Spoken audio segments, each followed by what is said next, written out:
ہم سمنا آباد میں رہتے تھے۔ میرا پہلا بچہ جو نہایت ہی پیارا ہوتا ہے وہ میری گود میں تھا۔ وہاں ایک ڈونگی گراؤنڈ ہے جہاں پاس ہی صوفی غلام مصطفیٰ تبسم رہا کرتے تھے۔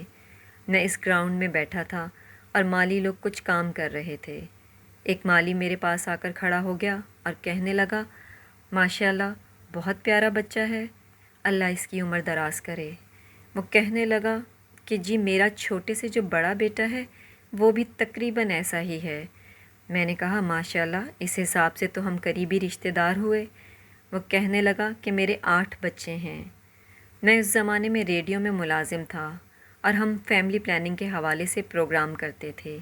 جب اس نے 8 بچوں کا ذکر کیا تو میں نے کہا کہ اللہ ان سب کو سلامت رکھے، لیکن میں اپنی محبت 8 بچوں میں تقسیم کرنے پر تیار نہیں ہوں۔ وہ مسکرایا اور میری طرف چہرہ کر کے کہنے لگا، صاحب جی محبت تقسیم نہیں کیا کرتے، محبت کو تو ضرب دیا کرتے ہیں۔ وہ بالکل ان پڑھ آدمی تھا اور اس کی جب سے کہی ہوئی بات اب تک میرے دل میں ہے۔ میں اکثر سوچتا ہوں کہ واقعی ضروری تو نہیں کہ کسی کے پاس ہنر یا عقل کی ڈگری ہو، یہ ضروری نہیں کہ سوچ و فکر کا ڈپلومہ حاصل کیا جائے۔ ہم نے تعلیم یافتہ اور ان پڑھ کے الگ الگ درجے بنا لیے ہیں۔